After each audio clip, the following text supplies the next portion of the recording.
کے بارے میں اسلام کے احکام۔ میوزک کے بارے میں 3-4 سال پہلے ہم نے جو ہے وہ باقاعدہ لیکچر دیے تھے فیضان قرآن و حدیث کورس میں۔ جو بندہ تفصیل سے سننا چاہے وہ وہاں پہ اس کو سن سکتا ہے۔ 2 لیکچر ہیں کم سے کم میرے خیال میں کہ میوزک کے احکام کیا ہیں۔ میوزک کے احکام یہ ہیں کہ مختصر یہ ہے کہ میوزک عبارت ہے 2 چیزوں کے ساتھ، ایک ہے گانا، دوسرا ہے بجانا۔ پہلی چیز کیا ہے؟ بولیے نا۔ اور دوسرا کیا ہے؟ بجانا۔ ان دونوں کو کمبائن کریں تو اس کو میوزک کہا جاتا ہے، اس کو موسیقی کہتے ہیں۔ گانے کو بجانے سے آپ نے ابھی الگ سمجھنا ہے۔ بجانے یعنی کسی انسٹرومنٹس جو ساتھ ہوتے ہیں، جو آلات میوزک ہوتے ہیں، ان کو استعمال کرنا، جیسے ہارمونیم ہو گیا، طبلہ ہو گیا، گٹار ہو گیا، اور بھی ہم اس کو تو گٹار بولتے ہیں، اردو میں ستار کہتے ہیں غالباً۔ یعنی ایک ہے یہ جو آلات ہیں، ان کی ابھی میں بات نہیں کر رہا، اب یہ خالی گانا۔ گانے کے ساتھ جو چیز اٹیچ ہے، یعنی گانے سے مراد یہ ہے کہ کوئی چیز ترنم کے ساتھ پڑھنا۔ گانے کا کیا مفہوم ہے؟ کوئی چیز بولیے نا، ترنم اور لے کے ساتھ اور سر کے ساتھ کسی چیز کا پڑھنا۔ ہر اس کلام کا گانا جائز ہے جو کہ کلام جائز ہے۔ چھوٹی ساری بات، 100 باتوں کی ایک بات ہے، یہ یاد رکھ۔ ہر اس کلام کا سر لگا کے پڑھ لینا، ترنم کے ساتھ پڑھ لینا، اور کسی بھی بندے کا پڑھ لینا، وہ جائز ہے جو کہ کلام فی نفس ہی جائز ہے۔ یہ بات ڈیپینڈ ہے کہ وہ جس شاعری کو پڑھ رہا ہے، جس دکت کو پڑھ رہا ہے، جس نظم کو پڑھ رہا ہے، وہ نظم اصلاً پڑھنا جائز ہے یا نہیں، وہ کلام کیسا ہے۔ اگر وہ کلام درست ہے تو پھر اس کا گا کے پڑھ لینا بھی درست ہے، پھر اس کا گا کے پڑھ لینا بھی درست ہے۔ جس طرح حمد ایک کلام ہوتا ہے، جس طرح نعت ایک کلام ہوتا ہے، ایک نظم ہوتی ہے، جس طرح صحابہ کرام کی، اہل بیت اعظام کی منقبت جو ہے وہ ایک نظم ہوتی ہے، جس طرح اولیاء کرام کی آگے منقبت جو ہے وہ موجود ہوتی ہے، جس طرح ملکوں کے اپنے اپنے قومی ترانے موجود ہوتے ہیں، نیشنل سانگز موجود ہوتے ہیں، جس طرح جنگ کے اندر جو ہے وہ نغمے اور گانے جو ہیں وہ پڑھے جاتے ہیں جو کہ جنگی حالات و واقعات کے اوپر مشتمل ہوتے ہیں۔ جو کلام پڑھنا جائز ہے، جو کلام درست ہے، اس کو گا کے پڑھ لینا بھی، بولیے نا سارے، گا کے پڑھ لینا بھی جائز اور درست ہے۔ اصل چیز آتی ہے کلام کے اوپر۔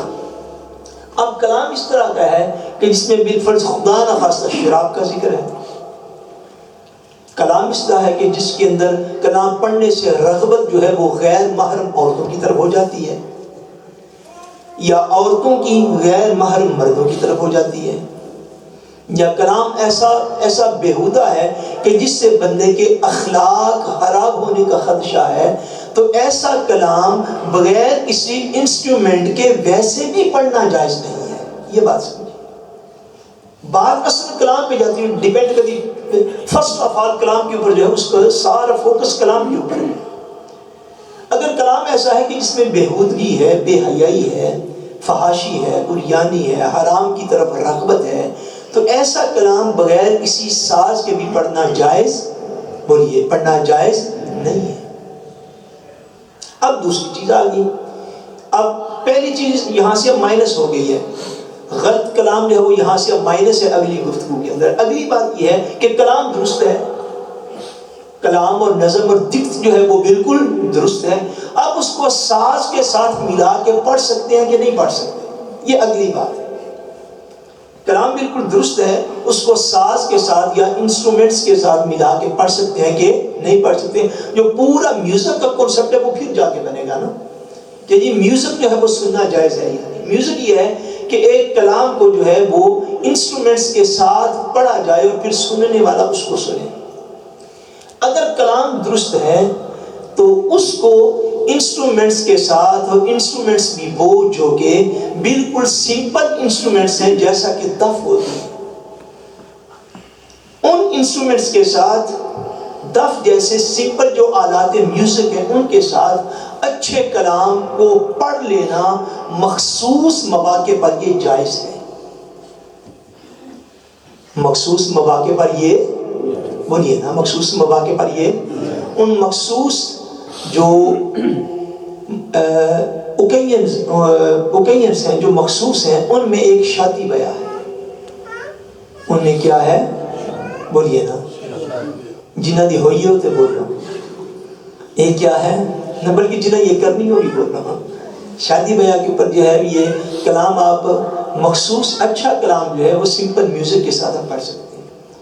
عید کے موقع پر آپ پڑھ سکتے ہیں، ولیمہ کے موقع پر پڑھ سکتے ہیں، اور سالگرہ کی خوشی ہوتی ہے چلو یہ اس میں شامل ہو یا نہ ہو، مگر عیدین اور نکاح، ولیمہ، عقیقہ، ان مخصوص مواقع جب بھی آتے ہیں ان کے اوپر آپ اپنی خوشی کا اظہار مناسب کلام، مناسب سمپل میوزک کے ساتھ آپ پڑھ سکتے ہیں. اس کا الاؤ ہے، اس کا دین کے اندر اجازت ہے، اور یہ الاؤ ہے. اب اس کے ساتھ ساتھ اس بات کو بھی مد نظر رکھنا ہوگا کہ اس سے مراد جو ہماری شادی بیاہ کی رسمیں وہ اس سے مراد نہیں ہے. اب تو بالعموم ایسا ہوتا ہے کہ خدا نہ خواستہ اللہ نہ کرے، اب تو شادی ہالوں کے اندر باقاعدہ ڈانس ہوتے ہیں. اس سے فحاشی اڑیانی مراد نہیں ہے. اب تو کوئی شادی ایسی شادی ہوتی نہیں ہے خدا نہ خواستہ، جتنی میری معلومات ہیں، کہ اب تو شادی بیاہ کے موقع پر لڑکے اور لڑکیاں مل کے ڈانس کرتے ہیں، اور پیچھے جو میوزک چل رہا ہوتا ہے وہ کلام ایسا ہوتا ہے جو بغیر میوزک کے بھی پڑھنا اور لکھنا اور سننا جائز نہیں، جس سے بندے کے جذبات پر رنگیختہ ہوتے ہیں اور بندہ فحاشی اڑیانی کی دلدل کے اندر اوپر تک چلا جاتا ہے. سارے اللہ کی معافی عطا فرمائے، دین کی حدوں کو توڑ کر سارے کام کرنے کے بعد ہم کہتے ہیں کہ شادی بیاہ میں حضور برکت کی دعا بھی کرتے ہیں. دین کی حدیں ساری توڑ گئے، اس کے بعد برکت کی دعا کے لیے ہم نے پیر صاحب اور ایک عالم دین صاحب اور ایک امام صاحب ساتھ ہم نے ایڈ کی ہوتے ہیں برکت کی دعا. تو اسی کو کس برکت کے لیے دعا کریں؟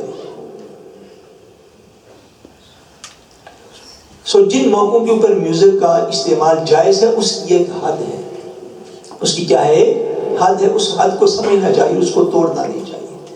اور دوسری بات جو میں کہتا ہوں تو وہ یہ بھی ہے ساتھ کہ 10ویں تے کل تے ختم ہے تے 40 تے ولیمے چ فرق بھی ہونا چاہیے. انڈرسٹینڈ ہو گیا میری بات؟ یعنی خوشی کا دن خوشی کا دن ہوتا ہے. اب ہمارے ہاں مذہبی لوگوں کی بالعموم جو شادیاں ہوتی ہیں، مجھے تو ان میں بعض اوقات 10ویں ولیمے میں اور 10ویں اور 40ویں اور ولیمے میں کوئی فرق بھی نظر نہیں آتا. ایسا بھی ہوتا ہے. یعنی اعتدال دین کا یہ بڑی چیز ہے، اعتدال جو ہے یہ بڑی چیز ہے. ہاں ایک چیز ہے اس میں کہ اگر کوئی بندہ ان چیزوں کو استعمال کرنے سے، ایک بڑی خاص بات ہے، بڑے بندے خاص طور پر اس بات کو سمجھیں کہ اگر ان چیزوں کے استعمال سے یہ فرائض یا واجبات میں سے تو نہیں ہے، صاف ظاہر ہے کہ ایک اجازت جو ہے وہ دی گئی ہے. اگر ان کے استعمال سے جو شادی بیاہ کے جتنے موقع میں نے عرض کیے، اگر ان مواقع پر ان سمپل چیزوں کے استعمال سے اگر کسی کی عزت بڑھتی ہو تو کر لے، اگر کسی کی گھٹتی ہو تو نہ کرے، کوئی فرض واجب بھی تو نہیں ہے ان کے استعمال کرنا. اب آپ کو سمجھ رہے ہیں؟ اس لیے میوزک کے لیے آپ کی حد یہ ہے. اب اگلی بات اس کو سمجھ، اس دور کے ساتھ جو بڑی وابستہ بات ہے، ریلیٹ بات ہے، وہ یہ ہے کہ اس کا اگر کسی نے مفہوم یہ سمجھ لیا ہے کہ اچھے کلام کو دف کے ساتھ مسجد میں پڑھا جا سکتا ہے، تو یہ بالکل غلط سمجھا. میں عیدین کے موقع کی بات کر رہا ہوں اور شادی بیاہ کے موقع کی بات کر رہا ہوں، مگر اس سے مراد یہ نہیں ہے کہ مسجد کے اندر دفوں کو داخل کر دیا جائے. اس کا قطعاً یہ مفہوم نہیں ہے دور دراز تک کہ لوگ محافل میلاد کو مساجد کے اندر کریں اور وہاں پہ بانسریاں بجائیں اور وہاں پہ لوگ آ کے دفیں بجائیں اور اللہ تبارک و تعالیٰ کے گھروں کے تقدس کو پامال کر کے رکھیں. جو لوگ ان راہوں پر چلے ہوئے ہیں، مجھے خطرہ ہے کہ 1-2 جنریشن گزرنے کے بعد ہماری مساجد میں اور عیسائیوں کے گرجوں اور شرکوں میں ایک ذرہ برابر فرق نہیں رہے گا. ان مساجد میں یا ان کے فالوورز کے جتنے بھی لوگ ہیں، ان کے ہاں میوزک کا پڑھنا مسجد میں عبادت بن جائے گا. اور ایسا ہی ہوتا ہے جب ایک جنریشن غلطیاں کرتی ہے اس کو روکا نہیں جاتا تو وہ اگلی جنریشن میں وہ چیز خدا نخواستہ عبادت بن کے داخل ہو چکی ہوتی ہے۔ اب میلاد کے نام پر فیسٹیول منعقد کرنے کا تو دور ہماری زندگی میں آ گیا ہے، بلکہ میلاد کو چھوڑیا تو رمضان کے نام پہ فیسٹیول کا دور دنیا کے اندر آ گیا ہے۔ ٹیلی ویژن پہ دکھاتے نہیں ہیں رمضان فیسٹیول، بولیے دکھاتے ہیں کہ نہیں؟ رمضان عبادت کے دن ہے، یہ کوئی فیسٹیول جو ہے وہ نہیں ہے، یہ فیسٹیول نہیں ہے، یہ اللہ تبارک و تعالیٰ کی عبادت ہے۔ سو ان سارے قواعد و ضوابط کے ساتھ آپ اس بات کو جو ہے وہ ضرور سمجھیے اور جانیے کہ اچھا اور درست کلام ہو اس کا کسی بھی وقت بغیر انسٹرومنٹ کے گا لینا یہ جائز اور درست ہے۔ سمپل انسٹرومنٹس جو ہے میوزک کے ایز لائک دف، ان کا استعمال کرنا اور اچھے کلام کا ساتھ پڑھنا جو ہے یہ عیدین کے موقع پر، عید الفطر کے دن ہو، عید الاضحیٰ کے دن ہو، ولیمے کا دن ہو، شادی کا دن ہو، عقیقہ کا دن ہو، حتیٰ کہ حضرت سیدنا عمر فاروق رضی اللہ تعالیٰ عنہ کا ایک مجھے فعل مبارک اور عمل مبارک یاد آ گیا۔ آپ جب مدینہ منورہ کی گلیوں میں چلتے تھے اور آپ کو کسی گھر سے دف کی آواز آتی تھی، کسی گھر سے کس چیز کی آواز آتی؟ دف کی آواز آتی، تو آپ رک جاتے اور پوچھتے، رک جاتے اور پوچھتے۔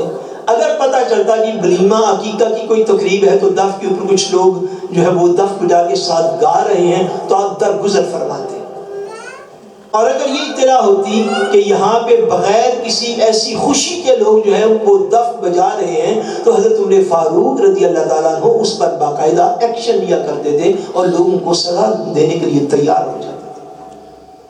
اس لیے اس اعتدال کو سمجھنے کی ضرورت ہے۔ اللہ کے سب کو سمجھ کی توفیق عطا فرمائے۔